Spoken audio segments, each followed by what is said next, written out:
తెలంగాణకి మీరు ఒక కత్తి పట్టుకొని తెలంగాణ మీద మిమ్మల్ని పెట్టినారన్న కోణంలో ఆయన మాట్లాడుతున్నారు కదా. సిగ ఉన్న అమ్మ ఎట్లా తిప్పినా సింగారం అంట. ఆయనకి ఇప్పుడు పదవి ఉంది, ఆయన ఎన్ని జూటా మాటలైనా మాట్లాడతాడు, ఎన్ని అబద్ధాలైనా మాట్లాడి. ఎందుకంటే మాటకారితనం ఉన్న వాళ్ళకు కేసీఆర్ నుంచి మనం చూసినాం, కేసీఆర్ కొడుకుని చూసినాం, ఈరోజు రేవంత్ రెడ్డిని చూస్తున్నాం. ఈరోజు ఇట్లా మాటలతోనే ప్రజల జీవితాలను అయిపోగొడతారు. రెఫరెండం అనుకుంటే ఇంకా ఖచ్చితంగా ఇది అయిపోగానే రాజీనామా చేయాలి. ఎవరు? రేవంత్ రెడ్డి గారు రెఫరెండం అని భావిస్తే ఎలక్షన్ తర్వాత రాజీనామా చేయాలి. ఇప్పుడు మీరు సిద్ధంగా ఉన్నారా? మీరు ఛాలెంజ్ చేస్తారా? ఒకవేళ మీరు గనక ఓడిపోతే మహబూబ్ నగర్ లో రాజీనామా చేస్తారని మీరు ఛాలెంజ్ చేయగలుగుతారా? దేనికి వాళ్ళకి చెప్తారు? నేను వారికి ఒకటే చెప్పిన, ఏదైతే ఈ రైతు బంధు అన్నాడు కదా, రైతు బంధు రైతు భరోసానో ఏదో అంతా ఒకటే కదా, అర్థం పేర్లు వేరే ఉండొచ్చు.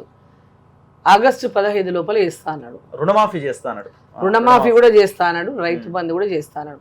రుణమాఫీ 2 లక్షలు, రైతు బంధు ఆగస్టు 15 లోపల ఇవన్నీ చేస్తా అన్నాడు. 15 ఆగస్టు లోపల చేయకుంటే ఆయన రాజీనామా చేస్తాడా అని మేము ఛాలెంజ్ చేసినాం. ఆయన ఇచ్చిన హామీలే కదా, ఆయనను దానికి ఛాలెంజ్ ఒప్పుకోమనండి.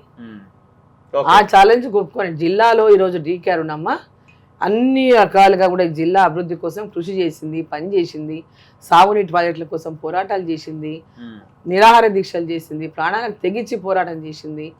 జిల్లాలో ఒకటి ఆ రోజు చెప్తున్నారు కదా వీళ్ళు కాంగ్రెస్ పార్టీ చేసిందని, జిల్లాలో వరదలు వచ్చినాయి 2009లో వరదలు వచ్చినాయి. దానికి కూడా పార్టీకి ఏమైనా సంబంధం ఉంటుందా? సర్వీస్ చేయడానికి కూడా సంబంధం ఉండదు కదా. మరి వీళ్ళు ఎవరైనా వచ్చి సర్వీస్ చేసింది ఆ జిల్లాలో? ఎంతో మంది ఆ వరదల్లో చిక్కుకొని పోయినటువంటి వాళ్ళు ఎవరు పని చేసింది ఆ రోజు? జిల్లా మంత్రి ఉన్నా కాబట్టి నేను ఒక్కదానే పని చేయాలని రూల్ లేదు కదా, అందరూ రావచ్చు, అందరూ. పొలిటికల్ గా మీ మీద ఒక విమర్శ వస్తున్నది, గ్రౌండ్ లెవెల్ కి వాళ్ళు తీసుకెళ్లే ప్రయత్నం చేస్తున్నారు. డీకే అరుణ సీనియర్ లీడర్ అయితే, డీకే అరుణ అంత పవర్ఫుల్ లీడర్ అయితే, ప్రజల్లో ఆమె బలం అంతగా వాళ్ళ ఫ్యామిలీది ఉంటే, గద్వాల నియోజకవర్గంలో ఎందుకు అంత తక్కువ ఓట్లతోని ఆ పార్టీ క్యాండిడేట్ ఓడిపోయిండు? బీజేపీ వ్యక్తిని బట్టి, పార్టీతో పాటు వ్యక్తి కూడా. ఇంకో కోణంలో బీసీలకి మొత్తం వెన్నుపోటు పొడిచి ఇక్కడ బీసీని అక్కడ వాళ్ళు డ్రామాలు. ఇప్పుడు వాళ్ళు ఓడిపోతామనే భయంతోన ఒక ముదిరాజుని తీసుకొచ్చి పెట్టి, ఒక కురువ కమ్యూనిటీని తీసుకొచ్చి పెట్టి, ఏదో అరుణమ్మని ఎట్లనైనా ఓడగొట్టాలనేటువంటి ప్రయత్నంలో బొచ్చడి ప్రయత్నాలు చేస్తున్నారు. అసలు ఆమె ఎవరైతే వాళ్ళు తీసుకొచ్చుకునే ప్రయత్నాలు చేస్తున్నారో, మా ప్రాంతంలో ఉన్న వాళ్ళకి అందరికీ తెలుసు అరుణమ్మ ఏందో, అరుణమ్మ ఫ్యామిలీ ఏందో, ఎవరేందో, ఎవరి డ్రామాలు ఏందో, ఎవరెవరు ఏ విధంగా కుట్రలు పన్నుతున్నారో. మా ప్రాంతంలో ఉన్న పాలమూరు బిడ్డని, ఆ ప్రాంతం బిడ్డని, అరుణమ్మ ఏందో, అరుణమ్మ ఏం చేసిందో, అరుణమ్మ ఎవరెవరికి ఏ రకంగా సహాయం చేసిందో, రాత్రి 2 గంటలకైనా 3 గంటలకైనా ఎవరి కష్టంలో ఉంటే ఫోన్ చేస్తే ఫోన్లు ఎత్తి మాట్లాడుతుందో ఈ ప్రాంత ప్రజలకు అందరికీ తెలుసు.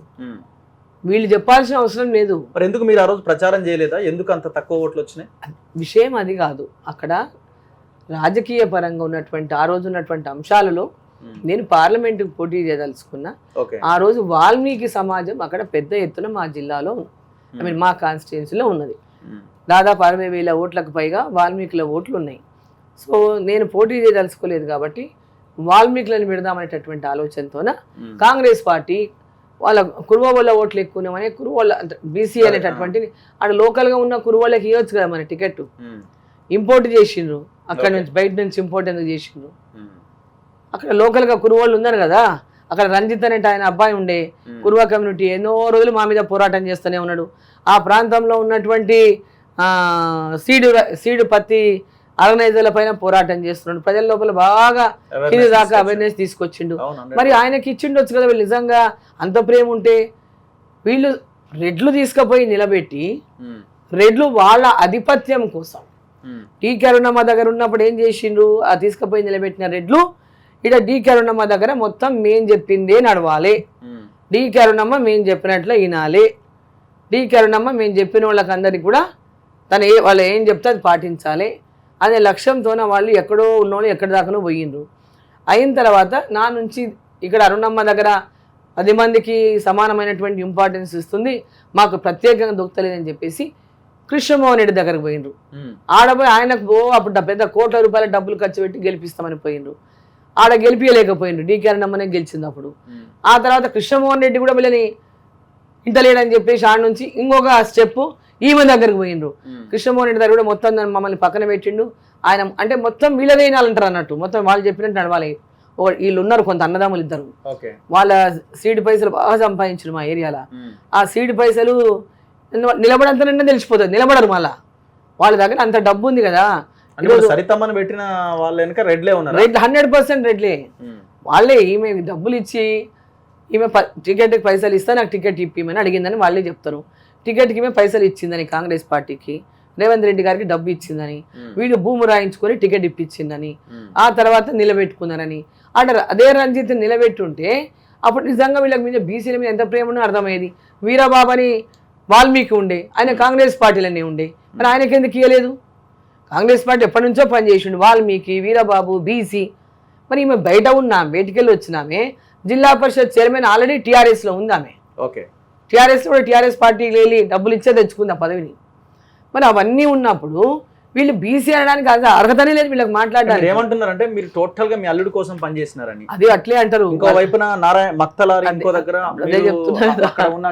అదే చెప్తున్నా కదా. డీకే అరుణ మీద ఎంత కత్తి కట్టినారంటే మొత్తము డీకే అరుణమ్మ వాళ్ళకి చేసింది, నాలోనికి చేసింది, కొడుకు చేసింది, మా బిడ్డ తమ్మునికి చేసింది, కోడలికి చేసింది, ఇవన్నీ మాటలు చెప్తున్నారు. డీకే అరుణమ్మ పాపం వాళ్ళు ఇప్పుడే రాజకీయాలు అక్కడ వచ్చినట్టు, నేనే తీసుకుపోయి టికెట్లు ఇప్పించినట్టు, నేనే నిలబెట్టి గెలిపించినట్లు వీళ్ళు చెప్పే మాటలు చూస్తే ఈ ప్రాంతంలో ఉన్న వాళ్ళకి అందరూ తెలిసి ఏం జరిగిందో. బయట వాళ్ళు ఏమనుకుంటారు, నిజమేనేమో అరుణమ్మ పాపం ఎవరెవరిని ఎట్లట చేసిందో అనేటటువంటి భ్రమలు కల్పించేటటువంటి ప్రయత్నం చేసి ఎట్లనో వాళ్ళకి ఈ కుట్రలు పన్ని డీకే అరుణమ్మ ఇమేజ్ తగ్గియాలనేటటువంటి ప్రయత్నం చాలా మంది దీంట్లో ఉన్నారు. ఈ కుట్రలు పన్ని దాంట్లో చాలా పెద్ద ఎత్తుననే దీంట్లో ఉన్నారు భాగస్వాములు, చాలా మంది ఉన్నారు. వాళ్ళకి అందరికి తెలుసు కదా. ఉన్నాయన అవతల పార్టీ ఇచ్చిపెట్టే ప్రచారం చేసిన ఆయన జితేందర్ రెడ్డి గారు పెద్ద ఎత్తున ఆయన చేసిన బగాండానే ఇదంతా కూడా. ఈ వాళ్ళ కొడుకు అల్లులకి చేసింది, తమ్మునికి చేసింది, కోడలికి చేసింది అని ఆయన చేపించినటువంటి ప్రచారమే ఇదంతా. వాళ్ళే వెనక ఉండి నడిపించింది ఇదంతా మొత్తం సినిమా అంతా. టికెట్ తమకు రావాలని ఇంత పెద్ద లెటర్ రాసిండు ఢిల్లీకి, మోదీ గారికి, నడ్డా గారికి, అమిత్ షా గారికి ఇంత పెద్ద పెద్ద లెటర్ రాసిండు. అరుణమ్మ ఇట్లా చేసింది, అరుణమ్మ అట్లా చేసిందని. సో వాళ్ళకి అన్ని ఫ్యాక్ట్స్ తెలుసు ఎవరేం చేసిందని. అరుణమ్మ ఏం చేసింది, ఏం చేయలేదని వాళ్ళకు అన్ని ఫ్యాక్ట్స్ వాళ్ళ దగ్గర ఉన్నాయి. వీళ్ళు ఎన్ని అబద్ధాలు చెప్పినా రాజకీయాల్లో ఇటువంటి ఆరోపణలు అనేటివి చాలా సహజం. పడరాని వాళ్ళు ఇట్లాంటివి ఎన్నో చేస్తుంటారు, ఇలాంటి ఎన్నో కుట్రలు పనుతుంటారు. పడలేదు కదా ఏదో బద్నాం చేయాలా, డీకే అరుణమ్మ మీద ఏం లేదు ఏదో రకంగా బద్నాం చేయాలా, ఏం చేయాలా? అతను ప్రతిపక్షాలు స్వపక్షాలు జితేందర్ రెడ్డి గారు పాపం చాలా ప్రయత్నం చేసిండ్రు. ఆయనకు ఇట్లనన్నా అరుణమ్మ ఎలగొడదాం బయటికని. నేనన్నా పార్టీ టికెట్ ఇవ్వకుండా అరుణమ్మ ఇన్నే ఉంటుంది. మీరిద్దరికి చివరి వరకు కొట్లాడారు కదా టికెట్ కోసం. ఆయనతో నేను అన్నాడు కొట్లాడదు, నా పార్టీ అని అడిగిన. నేను ఆయన కంటే ముందు పార్టీలోకి వచ్చిన, నేను పార్టీ అధికారంలో ఉంది, తెలంగాణలో అధికారంలో ఉందని రాలేదు పార్టీలోకి. ఆ రోజు బీజేపీ లేదు నేను వచ్చిన రోజు. నేను అక్కడ పనిచేయాలి. మిమ్మల్ని ఓడగొట్టడానికి తీవ్రంగానే ప్రయత్నం చేస్తున్నట్టున్నారు కదా. శత్రువులంతా తప్పకుండా ప్రయత్నం చేస్తారు. శత్రువులంతా ఒకటైతారు కదా, ఒకటై అందరూ దగ్గర ఒక కుప్పలాగా అయిపోయినారు. శత్రువులంతా ఒక కుప్ప కట్టుకున్నారు. ఇప్పుడు మీరు ఉంటారా అంటే వాళ్ళందరూ కూడా జిల్లాలో ఉన్నటువంటి ప్రముఖులంతా ఏకమైనరు. ప్రజలంతా మా వైపు ఉన్నారు, ప్రజలంతా నరేంద్ర మోదీ వైపు ఉన్నారు. నరేంద్ర మోదీ గారిని కూడా వీళ్ళందరూ ఈరోజు వ్యతిరేకిస్తూ ఉన్నారు కదా.